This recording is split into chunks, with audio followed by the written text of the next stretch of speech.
Hi there, folks. This is Matt Smith and Janine Leffler. Hi. And this weekend we saw the new Little Mermaid movie, in case you were wondering what we've been doing. But we have a lot to talk about Little Mermaid itself. And there have been some comparisons that we've been seeing through media and also compared to the original story. So without further ado, let's talk about how The Little Mermaid was created and what we thought of when we saw these musical and television specials. I want to preface this by saying I have been in the Little Mermaid musical with the Amherst PTA in 2018, and my favorite songs from the musical that are not in the movie are One Step Closer and um oh, there was another one. No, I don't remember what it is. Um Didn't you remember I Want the Good Times Back? yes, I Want the Good Times Back. I Want the Good Times Back is sung by Ursula. And in our Sauhegan Valley chorus concert one year, Rachel Cerullo was our guest artist, and she sang that song with Naomi Cohen and Brian Whittier as the Eels, and I loved that performance. It was one of my favorite guest performances that was part of our Sauhegan Valley chorus concerts while I was in the choir. Now, to start off with The Little Mermaid, the original story was created by artist named Hans Christian Andersen, and the story was originally in the country of Denmark. Now, for you kids who have never really seen Little Mermaid before until the live action that happened the past couple of weekends, the original story of The Little Mermaid really is not what you would consider kid friendly. And Disney had to make changes to it to be able to make it kid friendly. Like, for instance, the way the mermaid had to win a heart over the prince after she rescued him from the storm. She had to make a deal with the sea witch in order to trade her voice in with a potion to make her human. And what really happened was it actually bit her tongue. And obviously, she couldn't speak. And at the very end, she lost the true love that she was granted and ended up with a broken heart and obviously perished from doing into the sea and turned into sea foam. Although she could have probably killed the prince with a dagger, that was another gift from the sea witch, who also was from her sisters who traded with their long hair.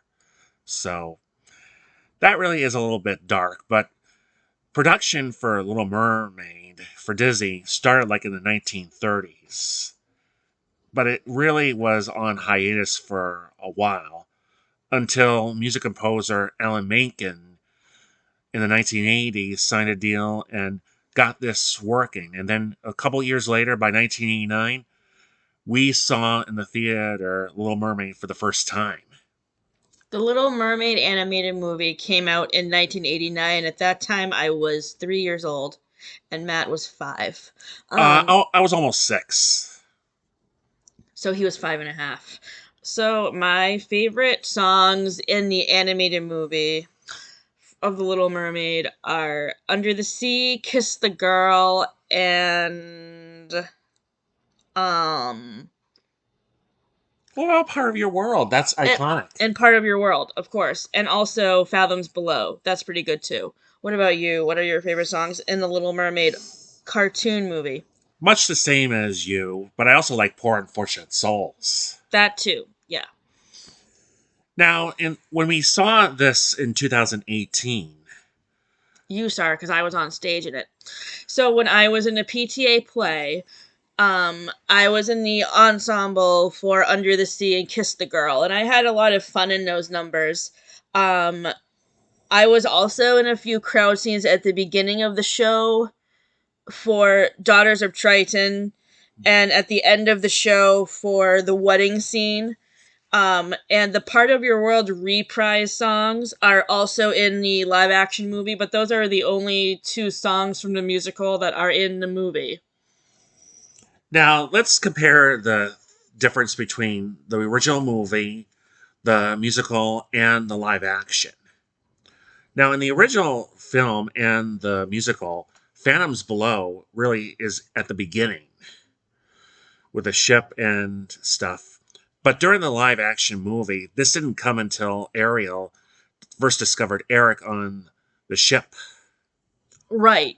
So, as Matt was just saying, Fathoms Below is at the beginning of the musical and the movie for the animated movie, and the in the live action, it's in the scene where they're celebrating Eric's birthday on the ship, and Ariel goes up to the surface to see the fireworks, and watches the party from the little window on the bottom of the ship, and the dog Max spots her.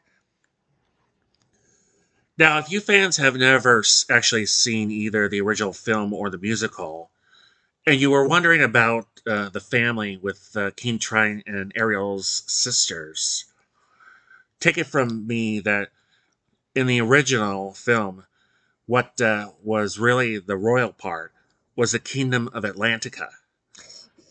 And the Kingdom of Atlantica is largely absent from the live action movie, which was sort of disappointing. I don't know what made the directors of the live action movie choose not to have the Kingdom of Atlantica in it, but there were not a lot of scenes with big crowds of mer people in the live action movie as there were in the animated movie. Like at the beginning where they have the concert for Ariel and her sisters, like that scene is not really in the live action movie, which was actually sort of disappointing. Um And if you were looking at the mermaids in the live action movie, they look like they were from different diversities, and all of them had very different names. they did, and while I appreciate the diversity, I didn't really like how they changed the names of Ariel's sisters. I think they should have kept the names of Ariel's sisters the same with all the A names like Aquata, Arista, Atina, Aquata, and Adela. Because the only name they kept the same, of course, was Ariel because she's the iconic character. And I would like to know what made the directors of the live action movie change the names of all of Ariel's sisters because I was confused by that, actually. I also was a little bit confused on why they had to pick a African American actress to actually portray Ariel in the live action. Because really, Ariel is one of those fantastic, memorable Disney princesses, which really describes why the animators who created her really defines what a natural redhead and the character and the colors are really like. Plus, when you add the iconic voice, which makes Ariel who she really is, that really is one to remember. So, but take it from me, I enjoyed Holly Bailey and her voice. It just wasn't as iconic or kind of sounded the same to me. I would like to argue that I think it would be iconic for a black or girl of color to see a person of their race playing Ariel, and that's why they selected Holly Bailey to play her in the movie. And I think that was a good choice by Alan Menken and Lin-Manuel Miranda to hire her because she was fantastic. And Jodie Benson, who did the voice of Ariel in the cartoon, actually makes an appearance in the movie in the marketplace scene when Ariel is going through the market in Prince Eric's village when she's on land after she makes the exchange for her voice with Ursula. Now, Ursula in the live action movie is played by Melissa McCarthy, who has been one of my favorite actresses for A long time. One of my favorite movies that she has been in previously before this was Bridesmaids, and other than that, what other movies have we seen Melissa McCarthy in? Well, wasn't she in the television series Kings and Queens? Yes, you're right. She was in King of Queens. No, wait a minute. King of Queens. I think she was in Mike and Molly. Or Mike and Molly? Yeah, she was in Mike and Molly. You're thinking of Deborah Messing. She was the one in King of Queens with Mike O'Malley. Mm-hmm. Um my favorite of course my favorite songs in um the movie for the live action are the ones I just mentioned, Part of Your World, Phantoms Below, Under the Fathoms Sea. Below, Under the Sea, Kiss the Girl, and also they have a new song called Scuttlebutt, which Scuttle sings um when he flies when she so Scuttle is voiced by Aquafina, who is a fairly new actress who I've never heard of before now. And I think it was very different that they picked a girl to voice Scuttle in this movie as opposed to Scuttle being a male bird like he was in the cartoon. But Scuttlebutt is basically a song that Scuttle sings to like wake Ariel up in the morning on the morning of the wedding, and it basically is to inform Ariel and Sebastian that Vanessa is really Ursula. Another thing that in the live action movie that was cut, which I was a little bit disappointed with, was a Chef Louis scene. Now, in both the original movie and in the musical, what makes this pretty much worth watching, it's a bit of funny, is how Chef Louis kind of chases after Sebastian to try to make him a stuffed crab for dinner. Because on the first night that Ariel is on land with Eric and meets Grimsley, they are all sitting down and having dinner together. So that's also the scene for the first time when Ariel has a famous fork for a stone called Dingle Hopper. She uses it to brush her hair like that. And that makes me laugh every time I think about that. It does. But they cut it out, unfortunately, and then they had to use another scene where Ariel had to use at the marketplace to comb her hair with that. Mm-hmm. So it was a little bit different. But what all three of these all have in common, even though there are a little bit different scenes, this all is all around the story of Ariel, who is going against the grain with her father, King Triton, not to be on the surface of land or even getting spotted by humans. Because that could be a conspiracy that is one of the fan theories that we have been listening to before about the pirate that actually killed Ariel's mother. One of the fan theories that Wicked Binge talks about in their fan theories bullshit to truth bomb video about the Little Mermaid is that Captain Hook was the person who killed Ariel's mother, and I believe this was one of the probable fan theories because when you think there's a scene in Peter Pan where there's a mermaid lagoon and there's a mermaid that looks very similar to Ariel, and the people who came up with this fan theory have posited that this could possibly be Queen Athena when she was younger, and these theorists posit that Captain Hook was the one who killed Queen Athena because she was associated with Peter Pan. And that was part of the reason why King Triton would forbid Ariel to go up on land. And really, what happened, like the original story, Eric was drowning in the sea during a big storm, and Ariel was the one who saved his life. But after we hear all that in the Under the Sea number, then King Triton just goes ballistic, destroying Ariel's belongings in the grotto, which he's trying to even out and make her just the mermaid that he expects her to be. But of course, that's very depressing in that part. Then, of course, Ariel does make the agreement with the sea wish to be a human for 3 days. Exactly. And then it almost happens with a kiss during the scenes like Kiss a Girl and when they break up the wedding with the sea witch disguised as Vanessa. Ariel almost kisses Eric, but then seems like Ursula has to keep her in her lair for the rest of her life.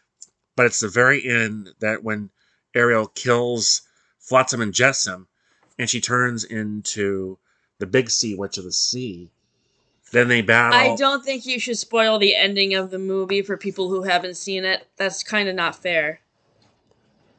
Oh, I'm sorry. Can we start all over? No, I we don't need to. So for those who are fans of The Little Mermaid, a musical you guys should check out is actually Once on This Island, which is a more modernized version of the original fairy tale by Hans Christian Andersen. Um, Once on This Island is by the same people who wrote Seussical the Musical, Lynn Ahrens and Stephen Flatherley. And the music in this musical is really upbeat and catchy. And my top favorite song from it is called Mama Will Provide. We saw Once on This Island a couple of years ago at the Amato Center. And our friend Taylor Ciotti, who is now a freshman at USM, um, was Timoon, um, who is like Ariel's character in this musical, and then Daniel. I forget who played Daniel, but Daniel is like Prince Eric's alternate character in this musical. So yes, fans of The Little Mermaid should definitely look into listening to the cast album for Once on This Island because the music in that musical is very, very good. And also check out the Broadway cast recording of The Little Mermaid also. all we're just doing is giving you a little bit of a hint, and I hope you understand that this is a true story, and the plot is very similar. And as far as rating the live action movie against all the other Little Mermaid movies we have seen, we give the original cartoon. What do we give the original cartoon? I would give that an A. Okay, we give original cartoon A, live action movie A minus, Little Mermaid 2 Return to the Sea, Um, B, I think. and Little Mermaid 2 Ariel's Beginning. That's 3. Little Mermaid 3, I And mean, I yeah. think that's the lowest of the ratings for me. I think I would give it a B minus. And how would you rate the Once on This Island musical? A B. A B? Now, we didn't spoil anything with the sequels to the Little Mermaid movies for Disney. But the third one really is most relatable to the theory about Queen Athena and how when she died, then the king just didn't want any music around, and that was so boring. But then the sequel, Little Mermaid What 2, was it? What was the fan theory about Ariel's mother? it was about how the captain killed her. Right, I thought there was another. I thought there was another fan theory about Ariel's mother, though. There was one that was mentioned in the video for Wicked Binge. Did you not listen to that one? There was one about how Queen Athena died, but there was another one too. Did you not hear that? Did you not watch the whole video? I think was where I remember was maybe Queen Athena only gave birth to Ariel, and then the other sisters may have been adopted. No, actually, Queen. The theory is that the theory that I heard that I think is mentioned in that video too is that King Triton had other wives before he met Queen Athena, so Queen Athena is actually the only daughter of Triton and Athena, and King Triton slept around and had 6 other wives. So that's why none of Ariel's sisters look the same. and they don't look like her because they were born to different mothers. And there was also a fan theory that is supposedly true that Ariel is related to Hercules. That's where they go about with the cousins. Because Triton really may be a relevant of Zeus. Exactly. So this fan theory posits, and it sounds to be pretty true, that King Triton, Ariel's dad, is the cousin of Zeus, Hercules' dad, which means that Hercules and Ariel are first cousins, which is pretty cool, actually.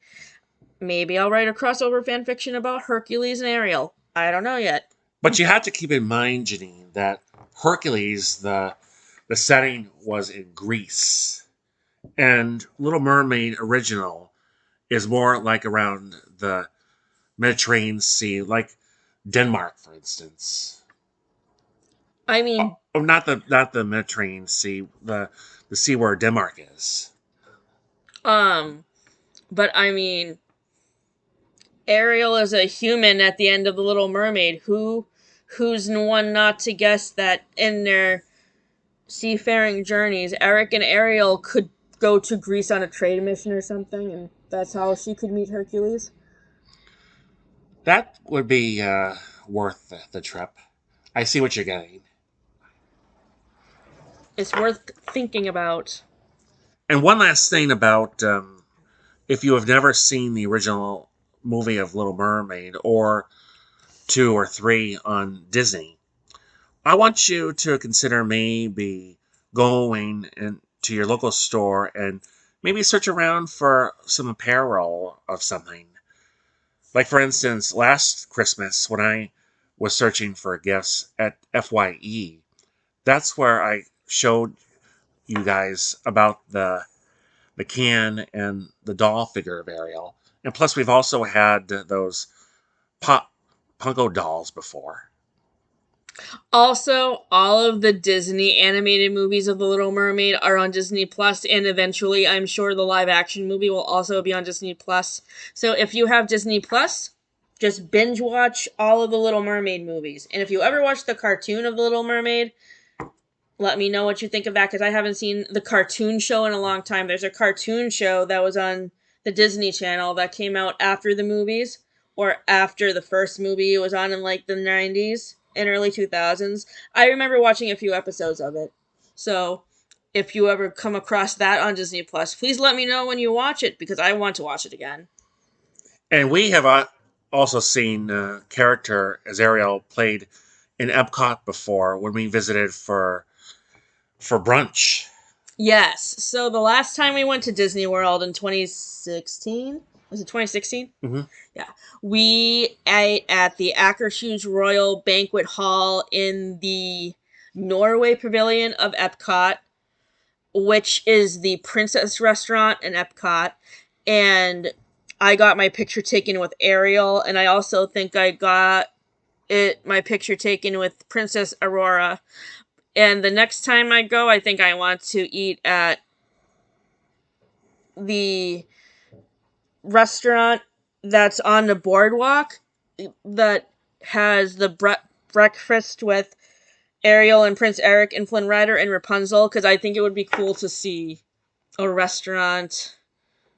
It's called the restaurant on the boardwalk is called Trattoria al Forno, and I would like to try that restaurant out the next time I go to Disney, so that way I can meet Prince Eric and Flynn Rider, because you don't really get to meet the Disney princes. You get to meet the princesses all the time, but you don't. And I need to say something.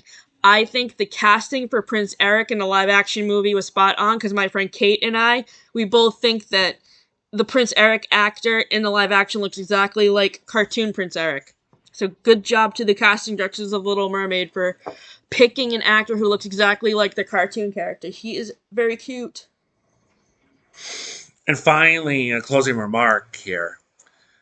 Like we said, if you get a chance, if you don't have Disney Plus and you want to check out some of the action, then sign up, and it's a free account. And they also pay you for Disney Plus, I think, $6.99 per month. but I could be wrong. So there you have it, guys, and let us know what you think of the live action movie and all of that stuff. Have a great month of June.